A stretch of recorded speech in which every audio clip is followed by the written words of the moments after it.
I'm Malcolm Turnbull. And now that the climate change do-nothings are in power, do you regret not having stuck to your beliefs when you were Prime Minister? Wouldn't you at least have gone down fighting?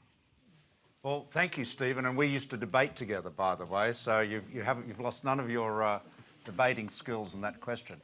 Well, Stephen, I guess I did go down. I lost the support of the party room, but I did my best to maintain and deliver action on climate change, supporting renewable energy, supporting the transition to a zero emissions electricity sector. My sincere belief, and it's reasonably well informed, is that the way we will cut our greenhouse gas emissions, as we must do, is to get to zero emission electricity, which we can do because the cheapest form of new electricity is renewables, wind and solar generally, plus storage. Pumped hydro, I got started the biggest pumped hydro system in the Southern Hemisphere, and Snowy 2 and other projects.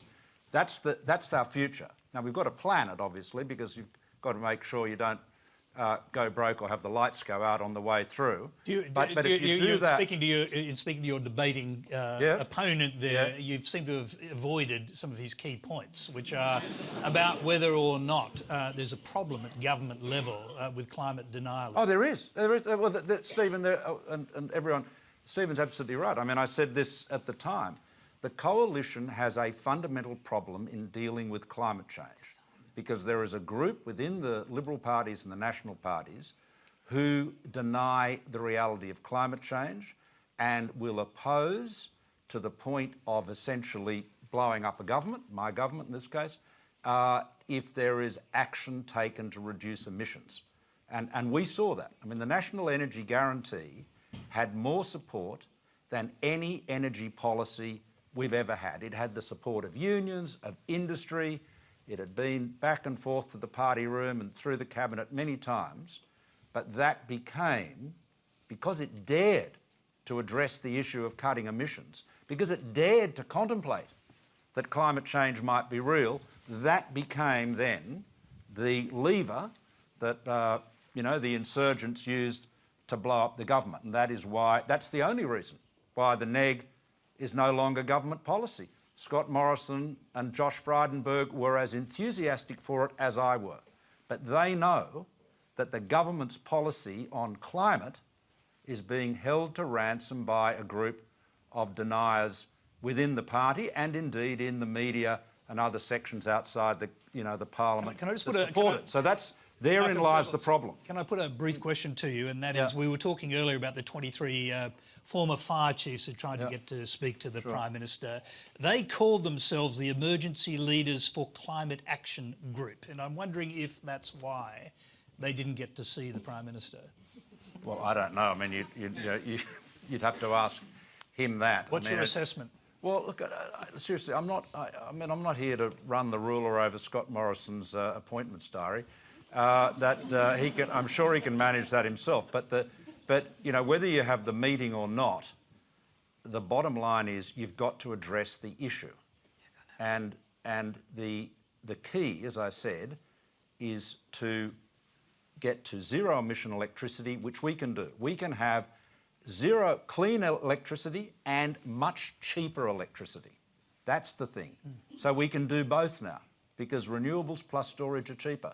Secondly, you then electrify the industry and transport, so you have clean electricity, transport becomes electric and other sectors, and so that is how you drive your way to a much lower emission economy, and one, I might say, that will result in more affordable and available energy. So, I mean, that's so we've got all the tools. What the problem is that people are treating, on the right, they are treating what should be a question of physics and science and economics and engineering as though it were an issue of religion and belief, and it's nuts. Okay. Anthony Albanese, I'll get you quickly to respond to that. Then there's a question for you. Well, just quickly, I think that Malcolm's right in one respect, but from my perspective, I've sat there since 2013, the Australian government has not had a comprehensive energy policy. They have had some good things happen, like Snowy 2, Hydro 2, but there is no overall policy, and it's quite extraordinary. This is a third-term government now, and what business is crying out for is investment certainty, and that's why Kerry Schott came up with the NEG, which would have sailed through the Parliament.